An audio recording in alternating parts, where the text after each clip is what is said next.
السلام عليكم ورحمة الله وبركاته. الحمد لله والصلاة والسلام على رسول الله صلى الله عليه وسلم وبعد. Allah tumwebaza nannyini matenda amajjuvu oyo akyatukuumye nze naawe okulaba nti olwaleero tukyaliwo tukyasobola okuwulira ku bigambo bye oboolyawo ne tubitegeera ate nga tumusaba tuwa okubitegeera ne tubamu abo abaddu abakyagala okuyiga obusiraamu bwaffe era abaddu abanoonya ennyo okulaba nga tutereeza mu kkubo lya Allah subhanahu wa ta'ala. Tusaba Allah tuwe obutebenkevu atwongere era tuteeke mu baddu abalafuubana ennyo okuba nga tutereeza emirimu gyaffe n'okulongoosa. Amannya Umaru Sulaiman Kasule nga bulijjo okukutwala mulimu eyitibwa obusika wabula nga tuli ku nnamula z'omwana ow'obwenzi abaffe obusiraamu bumulamulako butya. Naye ng'ekibuuzo kyaffe kikyali mu ddiro kigamba abaffe omwana ow'obwenzi akusikira oba nedda. Full package gye nagamba okubawa yeno gye tuliko, tujja kutuukawo awo omwagala. Naam, Imamatu waladu zina omusomo omukulu gwe tuliko olwaleero abaffe omwana ow'obwenzi akkirizibwa okubeera imaamu. Omwana ow'obwenzi asobola okubeera nga akulembera abantu ma annahu n'okubeera nga ddala tuli ku mwana ono ayatiikiridde kubanga abasinga obungi tuyinza obutabamanya naye tuli ku mwana ayatiikiridde mu kitundu kubanga mu Bawarabu kyo kye baalina. Omwana bwe yazaalibwanga nga wa bwenzi baamwegaananga era yayatiikiriranga. Oba oyagala okumanya ekyo genda osomeko ku taariikhi oba osomeko ne ku adabu w'Abawarabu oba empisa ez'Abawarabu omwali Adamu n'ebitontome eby'enjawulo. Mwalimu abaana be baayita abasatu, waliwo abaana abasatu abaayatiikiridde ennyo mu Bawarabu nga baali baana ba mu bwenzi era bo kye baalina nga baabasuulanga n'embeera y'okubeera nti baabasosolanga mu bintu bingi. Ne bavaako okukola tulina example nnyingi nnyo ku baana bafaananako bwe batyo. Genda osome ku kyafaayo kye bayita ta'abbata sharrahu wa kharaja. Ekyafaayo ekyo kyalimu abaana basatu abaali ab'Abawarabu ddala nga baddugavu naye nga baana baali ba bwenzi, Abawarabu nga babasosola mu mbeera y'okubeera nti langi yaabwe yali nzirugavu nga baagala okufaanagana Usama bin Zaid. Wabula ate ekyokubiri nga baali baana ba mu bwenzi naye abaana abo baafuukira ekizibu society n'okutuusa okubeera nti baalinga bateega abantu nga babatta n'ebirala bingi. Olwaleero mwaffe mu Uganda tulina abaana bangi nnyo abazaaliddwa mu kkowe eryo naye affe ennamula ey'obusiraamu ebalamula kwetya mu mbeera z'eddiini. Agambye nti lam yakhtalifu alfuqahaau fi jawaazi sihhati imamati waladi zina inda adami wujudi ghayrahu min waladi rishda. Abamanyi bonna tebaayawukana mu mbeera y'okubeera nti omwana ow'obwenzi bw'aba nga ayina ebimusobozesa okubeera imaamu. Tebaayawukana ku kubeera nti omwana oyo asobola okubeera imaamu akulembera abantu, naddala bassaako akakwakkulizo kamu singa tewabeerawo mwana wa mu bufumbo butuufu nga yasoma eddiini. Ekyo nno gyakisanga Maru Rashid bategeeza omwana azaaliddwa mu bufumbo butuufu oba mu mbeera efaananako bwetu. Gyakisanga Mu'jamul Wasiiti baakinnyonnyola safa ya 346. Walad Rishda kye kitegeeza omwana azaaliddwa mu makubo amatuufu.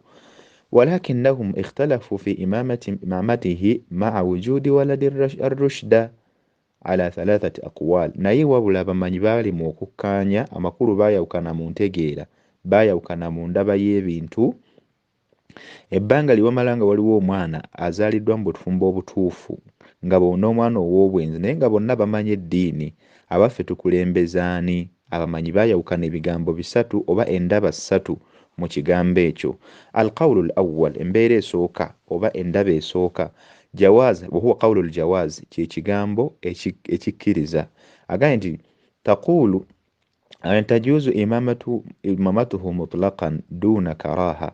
Bano abasooka abamanyi, gurupu y'abamanyi bagamba nti kikkirizibwa omwana asobola okuba nga akulembera abantu in general mu mbeera zonna asobola okuba nga bakumiriza newankubadde nga waliwo oli munno omulala ow'obufumbo obutuufu. Wa hadha madhhabu alhanabila, nga geego nno amadhhabu oba ali ekkubo Imam Ahmad ibn Hanbali lye yatwala, nga kinnyonnyola ekyo mu kitabo kiyitibwa Al-Mughni li Ibn Qudama omujalladu ogwokusatu safha ya 72. Wa Ibn al-Muflih, ne Ibn al-Muflih naye n'akinnyonnyola, Abu Abdillahi Muhammad bin Muflihi naye bw'atyo n'akinnyonnyola, ne al-Furu' ne mu kitabo ekiyitibwa al-Furu' raji'a naam wal-Furu' ne kitabo ekiyitibwa al-Furu'. N'agamba ekirala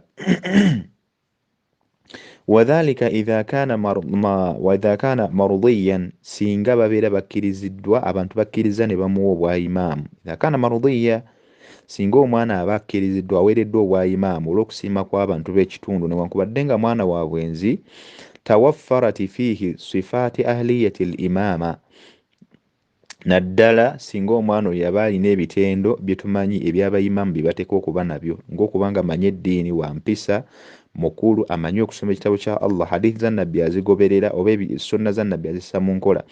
N'agamba nti wasalima fi diinihi, n'abeera nga muntu bulungi mu kugoberera eddiini. Wastadallu bil adillati taaliya, era aboogera ekigambo ekyo okusaidia Imam Ahmad balina obujulizi bwe baleeta nga bwe buli bino wammanga. Awalan qawluhu ta'ala, baleeta obujulizi okuva mu kitabo kya Allah subhanahu wa ta'ala, suratul Hujurat aya ya 13, egamba nti inna akramakum inda Allahi atqakum. Allah subhanahu wa ta'ala atugamba mazima ddala omuntu asinga okuba ow'ekitiibwa eri Allah subhanahu wa ta'ala atqakum, yoyo abasinga okuba nga amutya. Thaniyan, obujulizi obwokubiri bwe baleeta li umumi alhadithi, bwe bujulizi okuba nti hadithi yajjanga eri jjeno, yajjanga ebuna. Ya ummul qawm, nabbi sallallahu alayhi ng'agamba nti ya ummul qawm aqra'uhum bikitabillah, ya ummul qawm aqra'uhum bikitabillah, omuntu akulembera abantu yoyo aba abasinga okumanya ekitabo kya Allah subhanahu wa ta'ala. Hadithi eri mu sahih Muslim kitabul masajidi wa mawadhi'i ssala, ng'ayogera ku mulyango oba kiyite ekitabo ekyogera ku kukulembera oba emizikiti, ku mizikiti n'okukulembera esswala, babu man ahaqqu bil imama, mu mulyango gukwatagana kwani asaanye okukulembera abantu. Jabbisangayo mu sahihi Muslim. Faja'ala manati taqdimi bil ilmi wal fadli la bin nasabi, n'olwekyo hadithi eyo nebanga yakulembeza okumanya wal fadli n'obulungi, la bin nasabi, wabula so si nti yakulembeza bululyo oba famire omuntu mwava. Thalithan, ekyokusatu liqawli Aisha radhiyallahu ta'ala anha, ekigambo kya Aisha Allah aseme ku ye kye yagamba nti laisa alayhi min wizri abawayhi, omwana oyo talina zambi lyonna, tagabanako zambi lyonna ku zambi bakadde ba babiri maama we ne kitaawe lye baakola ery'okumuzaala nga bamuzadde mu bwenzi. Ekyo nno ojja kisanga hadithi yajja mu Bayhaqi Sunanul Kubra kitabul aimani babu ma jaa fi waladi zina, ku bigambo ebyogera ku mwana ow'obwenzi. Rabi'an, ekigambo ekyokusatu wali annahu hurrun mardiyun fi dinihi fasahhati imamatahu kaghairihi, n'olwekyo batugamba nti hurrun, omwana oyo olw'ensonga nti ali free talina kabi konna, marudiyun, era okuba nti asiimiddwa society okumufuula imaamu, marudiyun fi dinihi, ne mu ddiini ye kennyini gy'alimu yeesiimisa oba yennyini agyesiimisa n'abantu bamusiima olwayo. Fasahati imamatuhu kaghairihi, n'olwekyo obwayimaamu bwe oba obukulembeze bwe ku bwayimaamu ne bubeera nga nabwo bwe butyo bubeera butuufu ng'abalala, ng'abaana be muzadde mu mateeka amatuufu. Ojja bisanga ebyo byeta Ibn Muflihi al-abda'u mu kitabu kye kiyitibwa al-abda'u juzu ey'okubiri safha ya 88 bw'atyo bwe yabyogera. N'ayongera n'agamba ekigambo khamisan hadithi wali hadithi nabii sallallahu alayhi wasallama mu kigambo oba mu hadithi y'omubaka Muhammad sallallahu alayhi wasallama gye yayogera bwe bujulizi obwokutaano agamba nti sallu khalfa man qala la ilaha illa Allah. Nabbi sallallahu alayhi wasallama atukulembeza atukubiriza era n'atugamba nti bannange musaalire nnyo emabega g'omuntu oyo agamba nti la ilaha illa Allah. Makulu akakasa shahada, akakasa nti teri asinzibwa mulala okuggyako Allah subhanahu wa ta'ala. Buno obujulizi butulaga nti baffe omunnaffe omushiriku yenna gwe tukakasa nti ddala mushiriku tetusaalira mabega we. Hadithi eyo gyaggisanga mu Daaruqutni yagireeta wa huwa Ali ibn Amir yakireeta mu kitabo ekirwa Sunanu Daaruqutni mu baabu sifati man tajuzu as-salatu ma'ahu wa salatu alayhi, mu mulyango ogugwa muntu ki asaana okulembera abantu era ani asaana okusaalirwa. Bw'atyo bwe yakireeta. Obuno bwe bujulizi obutulaga obumu ku butulaga bannaffe oba abamanyi abasooka abagamba nti omuntu oyo asaanye okubeera ng'akulembera abantu era obukulembeze bwe tebulina mutawaana. Tugende ku adillatul mukrihina, ku bujulizi bw'abo abatamwa.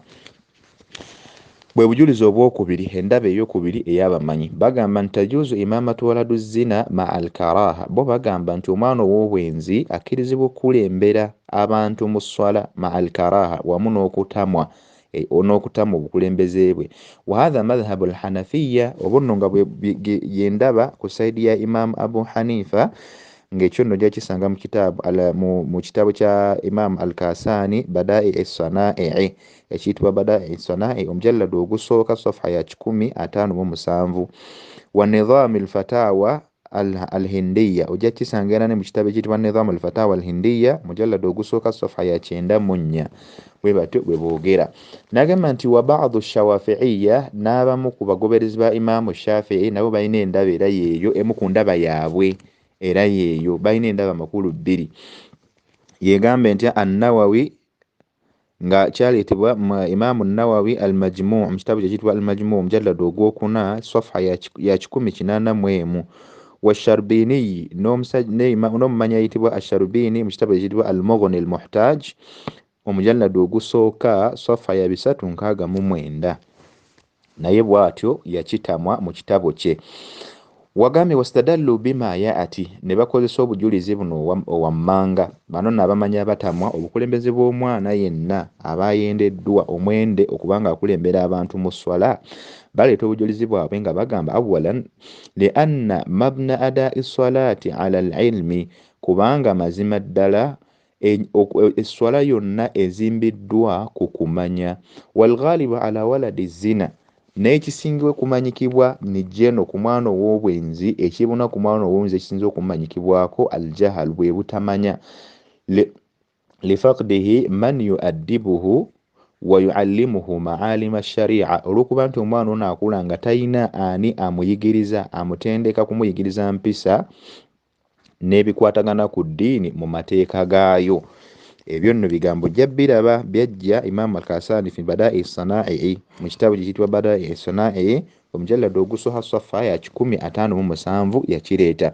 Thaniyan, obujulizi obwokubiri, li anna al-imamata amanatun, olw'ensonga nti obukulembeze buno bw'olaba okukulembera abantu amanatun, nsonga eyakwasibwa oba kankiyite kitwale nti nsonga nkulu nnyo nga bw'olaba omuntu bamuteresa ekintu. Azimatun, nsonga nkulu nnyo oba nnene nnyo temala gazannyirwako. Wali annaha tuaddi ila taqlili al-jamaa, n'olwokuba nti omwana ow'obwenzi aba ateereddwawo engeri society abantu abamu gye babira nga bamunyooma tebamwagala oba bamwogerako ebigambo, n'olwekyo kigenda kuleetera ate jamaa okubeera ng'ekendeera. Ekyo nno akyogera era kisangibwamu Imam al-Kasani mu kitabo kyennyini ekya Bada'i as-Sana'i. N'olwekyo kijja kuleetera omwana oyo okubeera nga abantu tebaagala kusaalira mabega we beetememu. Qaala al-Ayni, ayogera omumanyi ayitibwa Ayni sahib al-Binaya mu kitabo kye kiyitibwa al-Binaya. Ayogera n'agamba nti wayukrahu taqdimu waladi zina, kitamwa okukulemberwa omwana ow'obwenzi liannahu laysa lahu abun, olw'ensonga talina kitaawe yu'addibuhu, oyo amukola ki? Amulabirira okumuyigiriza empisa. amukwasisa empisa wa yuallimuhu n'okubanga amuyigiriza fayaghlibu alayhi aljahalu n'olwensonga eyo omwana oyo tumutwala okubanga ebiseera ebisinga amaliriza afuuse atalina kyamanyi ku bikwatagana na nsonga za ddiini wali ana fi taqdimihi n'olwokubeera nti omwana oyo singa tuba tumukulembeza tanfiru aljamaa kivaamu okubeera nga tugoba abantu abamu obutasaala jamaa lianna alqawma yuadduuna bihi wala yardawna biimamatihi au bihi imaman olw'ensonga nti abantu bagoberera nnyo omwana oyo naddala mu society n'olwokuba nti batamwa omwana oyo okubanga abakulembera bakitamwa nnyo omwana oyo okubanga abakulembera ekyo nno kyenkugamba kyekyo bye biri ku mwana ow'obwenzi twabyogera dda ebijja ekyo nno al-Ainiyu Imam al-Ainiyu oba omumanya ayitibwa Ainiyu huwa Badruddin Abu Muhammadi Mahmud bun Ahmad al-Ainiyu akyogera ekyo mu kitabo ekiyitibwa Badaa'i ekiyitibwa al-Binaya fi sharhi al-Hidaya ebigambo ebyo bw'atyo bw'abyogera takoma okwo alqawlu thalith ebyo nno byebigambo ebisoose ye qawlu al-mukrihina oba aqwalu al-mukrihina ebigambo ebibadde ebyabo abatamwa obukulembeze bw'omwana ow'obwenzi qawlu al-mukrihina nga tulabye endaba ya Imaamu Abu Hanifa n'emu ku ndaba eya Imaamu Shafi'i rahmatullahi alayhim endaba ey'okusatu alqawlu thalith n'endaba ey'okusatu la yukrahu imamati waladi zina egamba nti abatatamwa la yukrahu imamati waladi zina tekitamwa omwana ow'obwenzi okubanga akola ki nga yebayita adillatu ghayra al-mukrihina twalabye adillatul jawaz obujulizi bw'abo abakkiriza ne tulaba adillatul mukrihina adillatul jawaz twagirabye nga Imam Ahmad ibn Hanbal ne tuba adillatul mukrihina oba endaba y'abo abatamwa nga muli Imam Abu Hanifa wamu ne Imam Shafi'i Sayyidi Imam Shafi'i rahmatullahi alayhim ewamu kati saawa zino tuli ku ndaba eya Sayyidi ya Imam Maliki rahmatullahi tabaraka wa ta'ala alayhim bagamba nti la yukrahu imamatu waladi zina ghayra al-mukrihina bo tebatamwa omwana ow'obwenzi kubanga akulembera abantu mu ssala walakin yukrahu an yakuna imaman ratiba naye ye agamba nti kitamwa omwana oyo okubeera nga obwa imaamu ratiban akola ki asasulwa imama ratiban kitamwa okubeera nti obwa imaamu omuntu asasulwa wa hadha madhhabu al-malikiyya eyo nno yendaba kusaidiya Imam Maliki mu kitabo ekiyitibwa Maliki al-Mudawwana al-Kubra ekiyitibwa al-Mudawwana al-Kubra omujalladu ogusooka safha ya 178 wal-Qarafi ne Imam al-Qarafi obumanya yitibwa al-Qarafi an-Nakhira ekiyitibwa an-Nakhira omujalladu ogwokubiri safha ya 252 bwe batyo bwe boogera ebigambo ebyo n'olwekyo wa qawlu Shafi'i ekigambo kya Imam Shafi'i balina endaba bbiri twasoose tubalaba bamu ku bali kubatamwa ate endaba ey'okubiri gye balina faqad qaala bagamba nti wa ukriha an yunsaba man la yu'rafu abuhu kitamwa okubeera nga otuwa omuntu ogufo oba omuntu okumussa ku kifo ekyo ng'omuntu oyo tetumanyi kitaawe naddala nga tumuwadde obwa imaamu tetumanyi mu famire mwava tetumanyi kitaawe lianna al-imamata mawdi'un fadlun olw'ensonga nti obwa imaamu buno kifo ekitwalibwa okubeera nti kifo kirungi nnyo kya waggulu watujizi man salla khalfahu salatihim era abantu ababasalidde mabega g'omuntu oyo newankubadde nga ye imaamu alondeddwa mwana wattu abantu abo eswala zaabwe zisigala ntuufu tezifa eyo nno yendaba ya Imaamu Shafi yaggambye kitamwa omuntu okumussa mu kifo eky'ekitiibwa ate ng'omuntu oyo anyoomebwa waddalilu ala sihhati ma dhahaba ilayhi Malik obujulizi ku nsonga y'ebigambo ebyo Imaamu Malik bye yagendako nga tukomyeko awo katono Imam Shafi'i ebigambo ebyo yabyogera huwa Muhammad ibn Idris ng'ayogera al-ummu tahqiqun waliwo ekitabo ekyo omuntu ajja kinoonya al-ummu tahqiqu ojja kukinoonya kyekigambo ebigambo ebyo ebyayogerwa ku saidi ya Imaamu Shafii. N'olwekyo obujulizi ku nsonga y'okugamba nti Imaamu Maliki kyeyagamba ku kigambo kya Imaamu Maliki anna mawdi al imamati mawdi rifa, nti ekigambo oba ekifo ky'obwayimaamu kifo kya waggulu nnyo, wa kamalun ate kifo kijjuvu, ligamba nti yunafisu sahibahu, kisigala kikyalenjinga oyo akirimu. Amakulu omuntu ali mu kifo ateekeddwa okuba nga asaanira okuba nga abeeramu. So bwe bakuteeka mu kifo nga tosaaniramu, ng'omuntu okuteeka mu kifo nga tewasoma, kiba ekifo kikukyalenjinga. Kyekimu n'omuntu, omwana aba azaaliddwa mu bwenzi, bagamba nti ekifo kino ky'obwayimaamu olw'okuba nti kyakitiibwa kimukyalenjinga kubanga ate omwana munyoomuufu eri society. Mulwo mu makubo ge yava, bannanga balina abaana ab'obwenzi n'abo abasuubira okubafuna tubeekesa nti bino byonna bijjawo lwa bikolwa byaffe mu society. N'olwekyo bagamba nti wayuhsadu ala mawdi'ihi, era tekikoma okwo nti baba bangi ababa bamusaalirwa mu kifo ekyo mw'abaali. Waman kaana bihadhihi sifa, omuntu yenna abeera mu mbeera efaananako bwetu mu kitendo bwe kityo, kuriha lahu an yu'rada nafsahu li alsinati nnas, kitamwa okubeera ng'avaayo ne yeeyoleka eri abantu okuba nti abantu bagenda kubanga ennimi zaabwe tezituula ku lw'omuntu oyo. Wayastashirifu ta'anu wassab, n'okubeera nti abantu bagenda kubeera nga bamukubamu ebituli mu njogera ya leero nga bweri, wassab n'okubeera nga bamunyooma mu ngeri y'okumuvuma. Wa mimma yadullu ala anna mawdi'u al-imama, ne mu ekyo ekitulaga nti mazima ekifo ky'obwayimaamu mawdi'u rifa, kifo kya waggulu nnyo.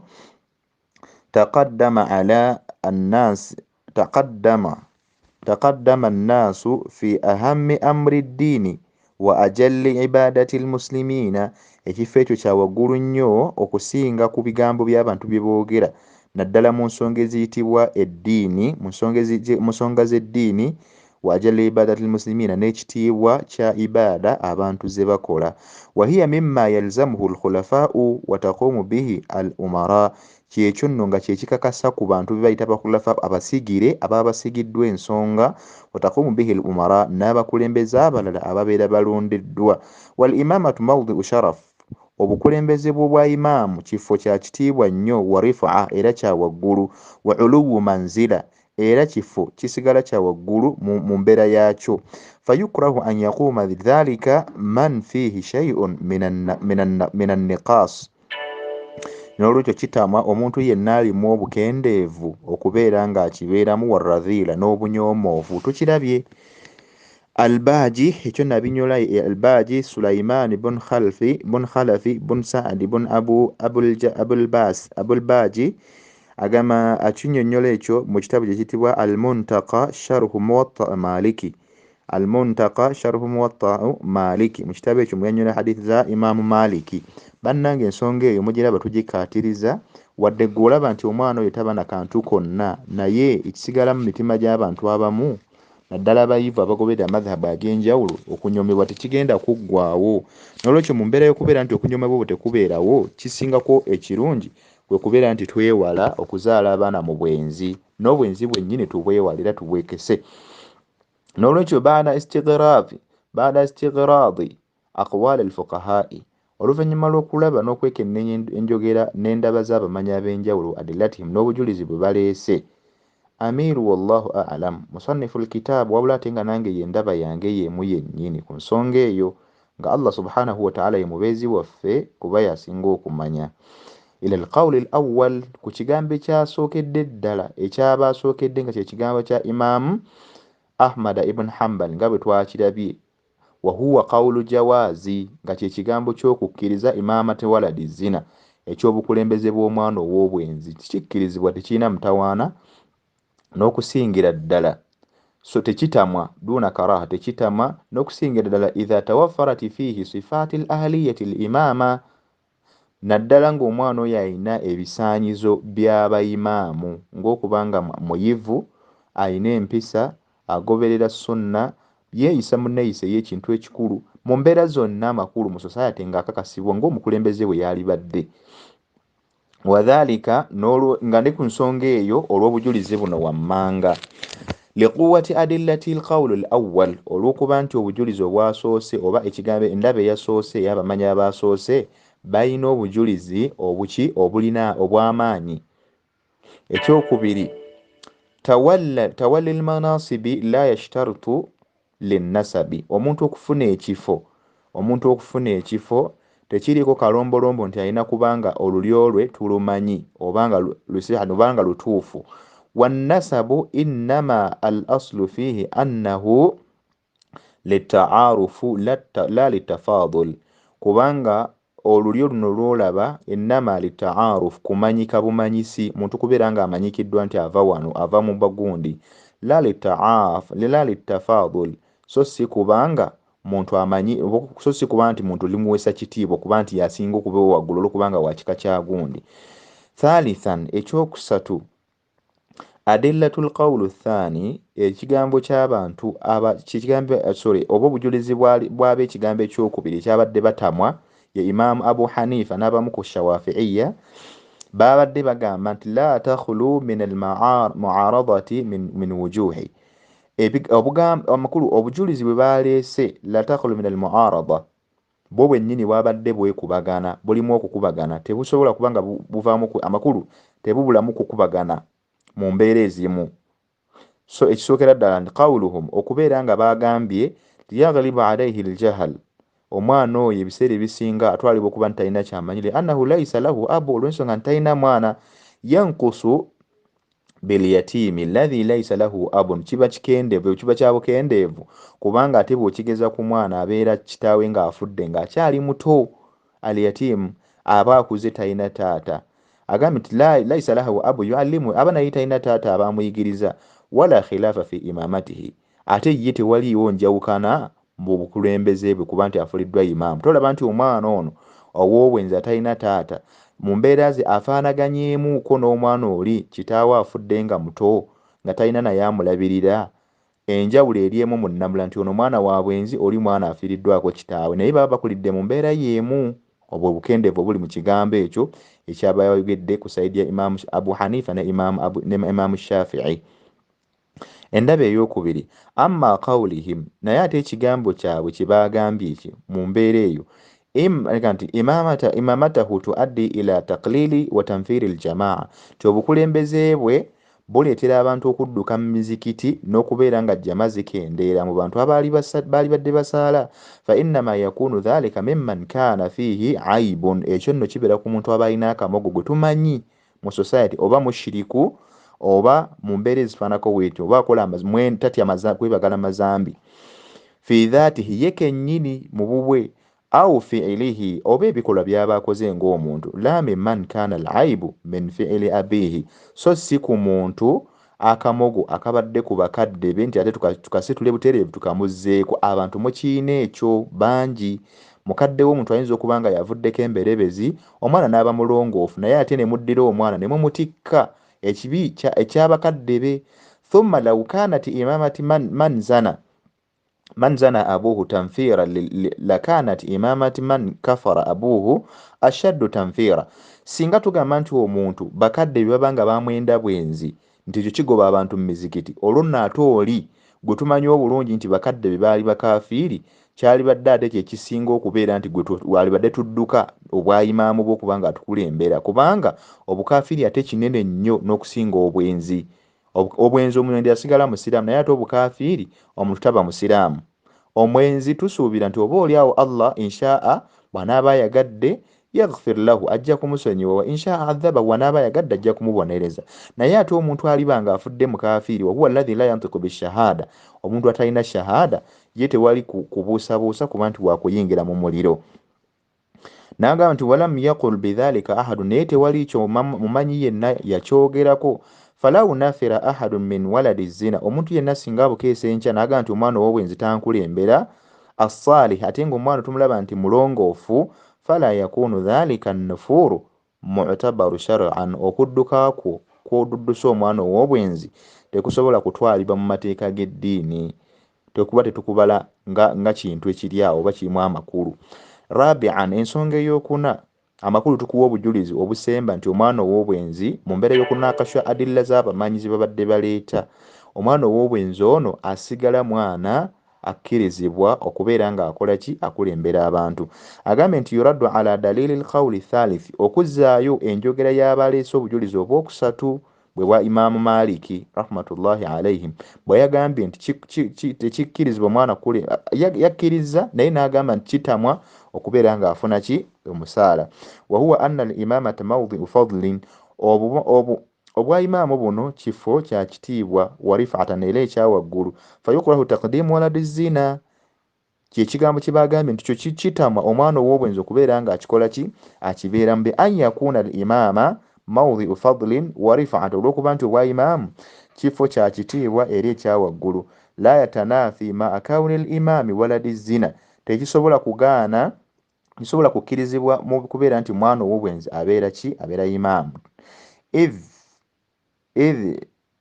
idh tudraku alfadilatu bilamali wattaqwa la binnasabi, ku lw'ensonga nti bannanga obwa imaamu buno oba ekitiibwa kyonna kifunibwa n'emirimu omuntu gy'akola oba n'okutya kw'omuntu kw'aba alina eri Katonda we.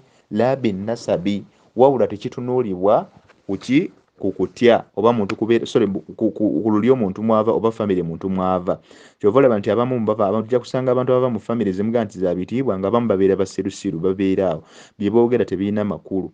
Ojja kusanga abantu twesiimisa nti bava mu famire bwe biti nga bye bakola ebintu ate eby'ekinyoomofu. Nekyensembayo kuwanze enganzi omuntu kwe kubeera nti abaffe singa bukeesa enkya Allah n'aleetawo entalo abantu ne basaasaana awo together, ne tulaba nti omwana akuze nga talina kitaawe, nkuleetera kiri eri nti abaffe omwana kyatteeka okuba nti alina kukula na kitaawe tuleke tumuwe ekifo ekyawaggulu. Nedda, omwana singa aba Allah aleeseewo entalo, omukazi n'adduka n'omwana nga bali mu bufumbo buli sahiha, gwe gyeyo n'amusanga eyo omwana n'aba ng'akuze na kitaawe mu ntalo basaasaanye, teri amanyi buli omu munne gy'ali mu kuwaŋŋanguka okwo okubeerawo, onaanoonyereza olulyo lw'omuntu onaaluggya wa? So n'olwekyo tugende na kiri ekigamba nti omwana ono singa aba atendekeddwa bulungi mu mateeka n'aba nga omwana akuze muyivu n'empisa ze ng'alina obulombolombo bwawo bwe tumanyi be bayita ba imaamu baba abakulembeze, tewali nsonga emugaana kubeera mukulembeze mu mbeera zonna. Wabillahi at-tawfiq. Nsigadde nze Umar Sulaiman Kasule okutwala mu erimu ey'obusika ng'olwali tubadde ku mwana ow'obwenzi, abaffe omwana oyo akkirizibwa okubeera imaamu oba nedda. Tusaba Allah twongere okumanya. Nsigadde nze nga ŋŋamba nti omwana oyo mumuwe ekifo ekyo bw'aba nga akisaanira mu byalina okuba nabyo. Assalamu alaikum.